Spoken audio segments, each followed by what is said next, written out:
had spent a lot of time talking one-on-one with founders, and I had also gotten to speak to a lot of investors, and somebody maybe thought I could be an investor, and I like all the different places in the ecosystem. But I thought what's really missing is actually just a very simple thing, which is to make people see the link between if you invest into women's health, you will make money and the planet will be a healthier place. I really deeply think that there is some very deep learning we make as humanity when we learn to care for women's bodies. That is the same learning we need to care for the planet. So for me, it's a very powerful and fundamental link.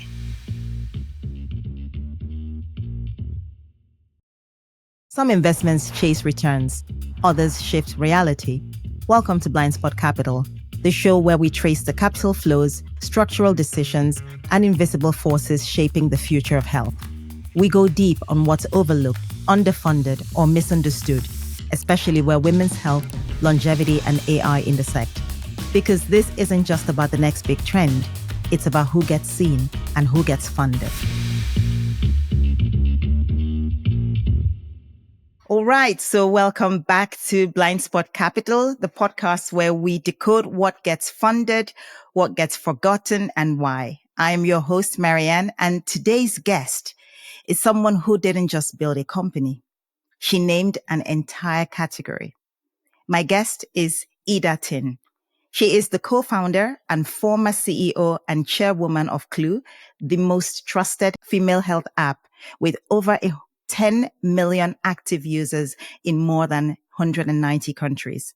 She also coined the term FEMTECH in 2016, a word that gave shape to $1 trillion future that most of the world hadn't seen coming. And now she's launching FEMTECH Assembly, a global think tank to reframe women's health as what it really is, the infrastructure of thriving societies. But this episode today, we're not going to talk about, it's not about legacy, it's about language, it's about power. And it's about the quiet, painful wait before the world catches on. So if you're ready, we're ready. Ida, welcome to the show. Thank you so much. I'm really excited to be here. Thank you so much for having me. Thank you so much for being here. So Ida, let's dive into it. So what was the moment that you realized that Clue wasn't just a product, but the beginning of a movement? I could see that there was so much user love coming back. And what they loved, I think, was not necessarily an app, but it was this feeling of like, oh, there's somebody who cares about me. There's somebody that sees me. There's somebody that supports me in these things that is so difficult for people that look like me, but also people that look more like you, or that people look like something third or in between genders. So there was a lot of people who felt a kind of home of some sort, I think. But what I initially was thinking, coining the term, was not so much actually the work that we were doing in Clue. It was the sense of, oh, we are many people who are doing something in women's health, and together we are a new sector. It was the sense of there's something moving in the tech world, like a bigger groundswell. And I wanted to give that name because each of us individually often met this sense of like, oh, you're building some little something over there. And it's actually a little bit embarrassing. I was like, no, but together we are addressing a huge part of life, which is women's lives regarding their bodies.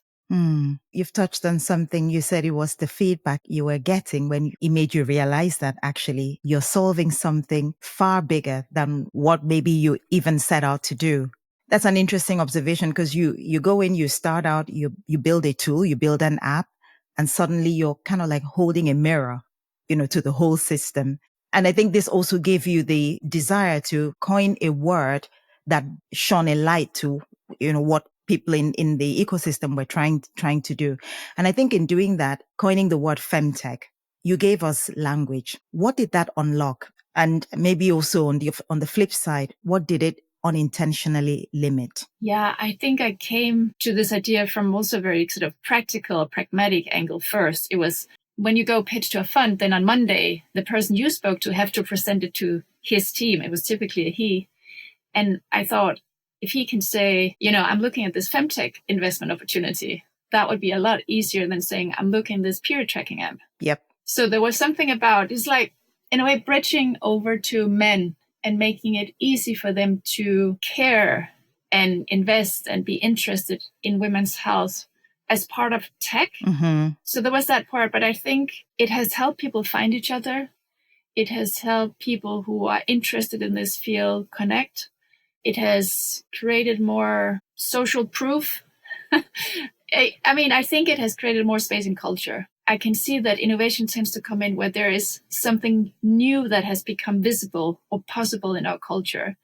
The things that are too taboo, not much innovation is going to happen there. But then if suddenly it's like, oh, we can talk about periods, then people start coming up with, looking at menstrual blood for biomarkers or tampons with CBD oils or period unrest, like all kind of things. So I think that's what it has unlocked.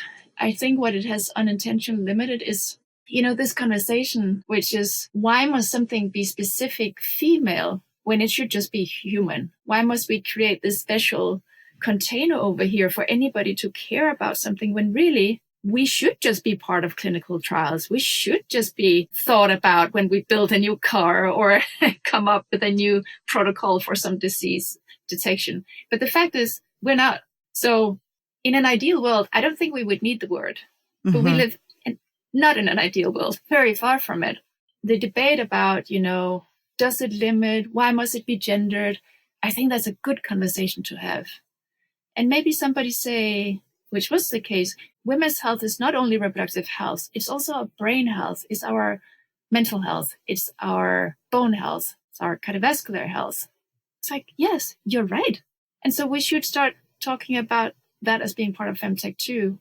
Because again, if you look at something like autoimmune diseases, well, it is gendered. It does matter which gender you have. We can't ignore it.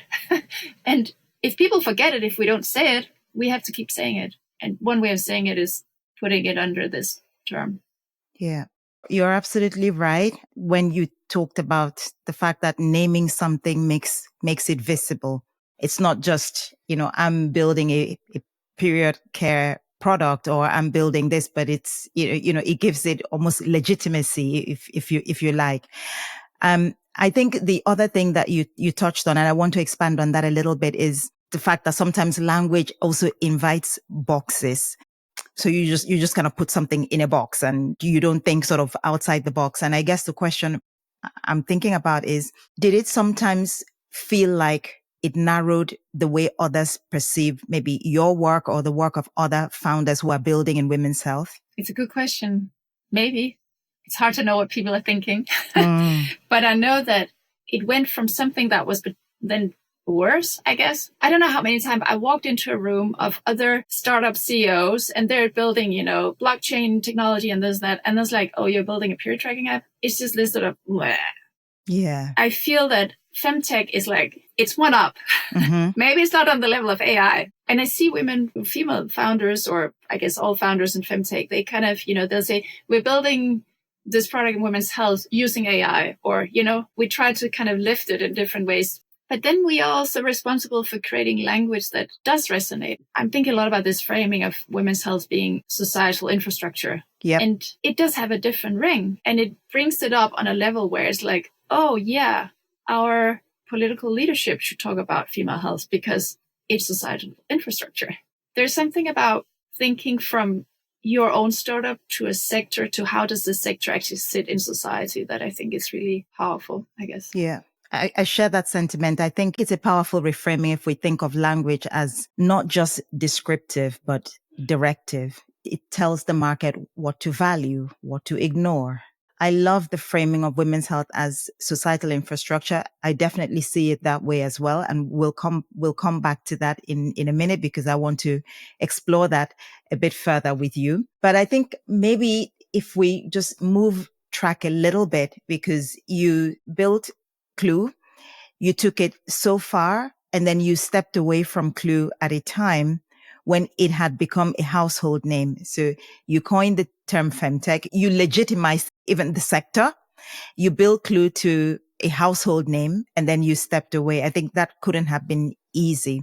What made you do it? And I guess if you had the chance, what might you do differently now? It was a combination of different things. I think deep in my belly, I had this sense of like, I was a bit tired maybe, but I could see that the future for Clue was kind of growing up where the really operational part was getting very important. And I knew I wasn't so good at it. Maybe I wasn't so interested in it. I mean, as a startup CEO, you have a new job every day and you have to grow with the job. Yes. So it's not like I was good at anything from the beginning, but you're like, oh, you learn and you learn really fast. But I wasn't excited about learning what I would have had to learn. I don't like Excel sheets. It's like, it's not my thing. And others are much better at that than me. And there had been some changes on the management team. So it was this moment of, do I hire a new COO, or is this then the moment where a new CEO could come in? And the board sent me an email and was like, is this the moment? And I was a bit like, what? But I knew in my heart, I had already come to the same conclusion. So it was like this, yes, they are right. And it was not so easy, but I didn't like the way it was done. And, there are details, but deep in my heart, I knew like, yeah, I do want to step away. Yes. And then also, I was super lucky because I got to choose who came after me. And that was amazing because I so trusted these new 2 co-CEOs that I hired that had been on my management team. I'd worked with them for years. I really trusted them. So I felt like a lucky person. I had started with nothing, just an idea. And now I could hand over this whole thing. Yes. It was like, here, take, So it was actually a happy thing. And then I see that for many people, it's very challenging when your identity is then, what are you then? I was very lucky. I could just say no to everything and just focus on my own transition for quite a long time. Yeah. And dive back in when I was kind of ready. Yeah. Took 2 years. And I ask because, there is this sort of myth around founders that stepping back is failure or that it means that the story is over. But I think what I see in you is someone who saw that the next chapter needed a different kind of leadership, which is what you've articulated, not just operational, but maybe also, in taking it on the next leg of the journey. And that is something that I think I deeply admire. And I wish that we have more leaders who, have this sort of reflection and self-awareness and thinking about what is best for the company. What does it need right now? And what do I need right now? So that's really what I see. Someone who, saw that the next chapter needs a different kind of leadership. And like you said, it took you 2 years to get to your next thing. So I want to talk about your next thing. I want to talk about FEMTECH Assembly. So you've started this new chapter, FEMTECH Assembly. So first of all, tell us a bit about FEMTECH Assembly. And actually, I want to get deep into it. What convinced you that this needed to exist now, not someday, not once the market was more mature, but now? So FEMTECH Assembly came out of my desire to try and work on sort of systemic level. Because as I know that one of the big kind of challenges in FEMTECH is that there is very little later stage capital for people who have already built amazing things, but they need money to really scale it. And I had spent a lot of time talking one-on-one and, with founders. And I had also gotten to speak to a lot of investors, and somebody maybe thought I could be an investor. And I like all these different places in the ecosystem. But I thought what's really missing is actually just a very simple thing, which is to make people see the link between if you invest into women's health, you will make money and the planet will be a healthier place. I really deeply think that there is some very deep learning we make as humanity when we learn to care for women's bodies. That is the same learning we need to care for the planet. So for me, it's a very powerful and fundamental link. Invest more into women's health. You will make money. Society will save money and will be better off. So I want to somehow work on that level. And I was traveling around the world for several years and meeting people. And then I realized I'm actually doing the kind of work you would do in a think tank. So then I thought, okay, I'll create this container around myself. Mm-hmm. And I'm at this place where a lot of people have said, oh, I'd love to, be part or help, or I'm really curious about getting into FEMTECH. I was like, how do you channel all that amazing energy and skill and resources that so many brilliant people have and somehow give us a shared voice that can be stronger? But the challenge I'm sitting with right now that I haven't quite figured out is how do I do that without spending a lot of energy on creating an organization? I don't necessarily want to lead a team, Yes. We all need to spend our energy out doing this work, not being busy building an organization. So I'm thinking of it a little bit more as a sort of a social movement, almost like a hashtag. And I haven't quite, it hasn't quite clicked yet, but that's my ambition. Yeah. And it's interesting because you've moved from building a company to building sort of like a platform or a movement. And in my mind, I'm just wondering, I'm thinking, what mindset shift that needs, like moving from the founder mindset to the movement builder mind. What does that need? Or, how do you make that transition? But as you said, you're still trying to figure it out. Yeah, but I think how to make it operational, I haven't quite figured out, but it's an interesting question you're asking. And what comes up in my mind is that I try to do the same with the company. Yes. I wanted to solve an issue I saw in the world. And the first one was like, why has there been no innovation in family planning methods? Yep. That's absurd. And then it was like, oh, wow, when we collect data on women's reproductive health, we can do so much. Yes. And we can do science. And now I can see, this sector in society can do so much. Yes. For society. So it's in a way, it's exactly the same. It's just a different scale. And it's not to say that building one product is less valuable than working on systemic things. We need every part on all scales. Absolutely. It's just that somehow my life has formed that somehow I can maybe, if I'm lucky and if I do it right, have some impact on a sort of system level. And that's not so easy, right? You have to somehow be very privileged, lucky to be invited into some of these places where it happens. So I feel this responsibility of like, if I can do it, if I've somehow been gifted this opportunity, I feel I must also do it. Would you say this is your act of legacy building, or maybe the platform you always wished you had when you were founding Clue? No, I didn't think about that at all. I mean, of course, we all have egos. It makes you happy if somebody says that you have a legacy, but in a way, it's not so important. What's important is that something changed in the world. And like one idea I have, for instance, which I'd love to hear your take on, because you know so much more about the financial sector than I do, but I was randomly, this is a good example of my life, I was randomly invited to this dinner that JP Morgan had organized, and it was their infrastructure fund. And they were telling about this fund. They were investing into, electricity grids and pipelines and these things. And I was sitting there thinking, wait, women's bodies is like full of tubes. It's one big grid. And this is where our energy runs through so that our energy can go into society and we can participate fully in society. Why is nobody maintaining our energy grid? It's our bodies together with our healthcare systems, our medication, all this.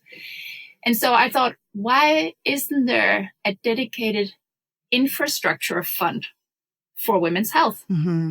All these men, and they were all men in suits, why don't they get together, raise, €1 billion or more, and they all invest into women's health? To my knowledge, doesn't exist. That's the kind of questions I ask. And if that could happen, that would be my legacy, that it just happened. Yeah, you're right. It's something that I have often also sat with and thought about the exact same thing many times. I think I've even written some articles on the thought that, if we think about infrastructure, we think about roads get funded, right? Bridges get funded. I mean, even broadband gets labeled as infrastructure, but menstrual care, postpartum care, hormonal health, they're still seen as personal issues, as optional, as emotional, as not strategic. But I think the reality is that if women's health breaks down, everything downstream breaks with it. Her career, her workforce participation goes down, her family stability, her economic contribution. I think McKinsey wrote that there's almost like $1 trillion of economic value that can be unlocked if we actually focus on women's health through gains in workforce participation, in higher productivity, and in lower cost or reduced cost of healthcare. I think that's not a side issue. That's infrastructure. But I think the issue is because women's bodies have been pathologized or minimized for so long, for various reasons, historically, women have been excluded from every sort of serious capital flow, not because they're risky, but just because they weren't even seen. So I guess, my thought is, and that's why, for me, it's really important that I think we started in 2016 with the naming of the sector that encompasses issues with women with the word FEMTECH. And that gives it sort of visibility. I think from there on, we then need to work on, legitimacy issues. We need to, as you said, make it more seen, make it more visible, make it legible, make it investable. And I think until we start showing up in those rooms, not as a footnote, but as a framework, we're going to keep mistaking absence for irrelevance. And it's not. I fully agree with you. It is infrastructure. Sometimes I think that it starts with something very human, which is if you haven't experienced it on your own body, it's really hard to understand. Yeah. And it's hard to care until you have this conviction in your body that we have, because we've lived it, we've seen it, we have, our ancestry, we know our history. It's that we don't need any convictions. We know. But how does this guy sitting next to us, how does he know? And I think in culture right now, there is too little sharing of what does it actually feel like to have a woman's body. Yes. And, I have experienced over and over that men, they do want to know. They do want to care. But they're like, oh, I had no idea. I didn't know. It's complete black box for them. So I think it's also in women to share where it's safe and where it's, there is trust. And then the other side of that is that actually many men also have a story about a woman's body, right? You mentioned earlier, a colleague with 3 daughters, then suddenly it becomes close to heart. Yes. But in our culture, there is no space for men to tell the story about what did it feel like when my partner had an abortion and I was so heartbroken. Yes. What did it feel like when my mother had breast cancer? Yes. All these stories. So I just think it's so human. And also when men are sitting, and are they going to make that investment? Do they have the courage to trust somebody sitting across them that tells about something they don't know? Do they have the courage to stand up as a man and say, yes, I do care about preeclampsia?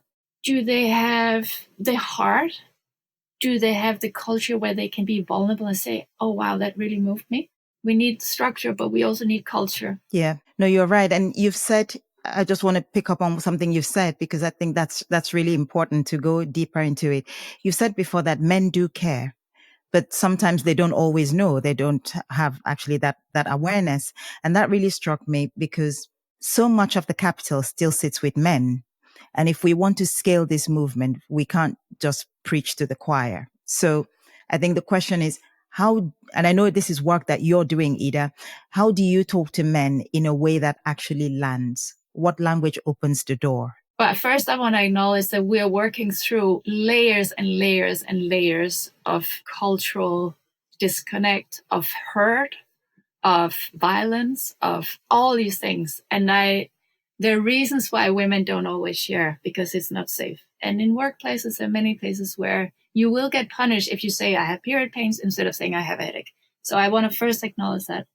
But so where it's possible and where it's safe, I think we have to somehow actually have the courage to say, you know what, this is what it feels like to be me in my body. Yes. And be able to say it and say, no, it's not just me. It is biology. Or it's because I gave birth. Yeah. I have scars. I have damages because I did this work of creating a human being. So remove our own shame somehow also. Yes. Right? Because I think women also have their own inner work to do. But then I think you talk in a way where you don't say, I had this experience and you'll never understand. Yeah. It's very easy to push people away. It's to say, look at this data. Come look at it together with me. Because you are good at understanding data. You invite in, or, if you're a founder, you talk about these things of brand and data safety and privacy and things where men can participate fully with you in the conversation. Yes. Is this what you write about in your upcoming book? Will you touch on this aspect? Yes, I will. When is the book coming? I still don't know. I want to just say one thing more about the bridge building over to men's world. I think it's totally okay. Women need to be very pragmatic. Maybe it's having a male co-founder. I think that was a huge help for me building Crew. Maybe it is coming up with new words that make it easier. Maybe it's putting something that is actually deep human relational understanding into something we can call a framework. Yeah. We need many different kinds of framework, but maybe that's one kind of framework, etc. Yeah. What are you hopeful about? I'm hopeful about women's strength because women are so strong. I mean, this whole sector is fueled by business opportunity and by real needs, but also by real anger. We are so tired of being ignored and dismissed and abused and all of it. And so women, they are building the technology that they need. They're tired of waiting, and they're doing it everywhere around the globe, places where it's almost impossible. And somehow they still try. Yes. And it can be very emotionally taxing and exhausting. But I see that we can support each other. We can come together. People who have come a little bit further in the journey in some parts of the world can support people who are starting out in other parts of the world. And I have a lot of hope in women. There is not going back on, oh, yeah, we don't have to be included in medical trials, or nobody has to care about our endometriosis. Like, that's not going to happen. Yes. We know that we must get better care, and we want tech to not overlook us. Yes. So I think I'm really hopeful that there is this massive energy, resilience, commitment, conviction in women and men. Some men, there is definitely also men building in FEMTECH who is sort of doing in ways that I don't think is cool. Yeah. But there's also many good men really doing it on eye level with women. So that gives me hope, because I think we need men to care. They are still the ones writing the checks, etc., writing the laws, building the culture. But I'm hopeful. Wow. Wow, Ida, you said something towards the early part of this podcast. You said something that when you named FEMTECH, it wasn't about branding. It was more about visibility, about giving legitimacy to something that you and several other people were working on. And that really hit me, because I think so often in women's health, we're not just talking about sort of like overlooked markets. We're talking about what happens when systems don't make space for our realities. And I think what I take away from this conversation is that language matters, awareness matters. We need to, share, and create this awareness to men who we need as co-authors on this women's health journey. But I think above all that infrastructure matters, and maybe also persistence. You've talked about women's strength, and that persistence matters. Ida, thank you. Thank you really for carrying the weight, for giving us words, and for building platforms that will outlast any one product. Well, we're doing it all together. Thank you so much, really, for you doing your work. It's brilliant. Thank you. Thank you.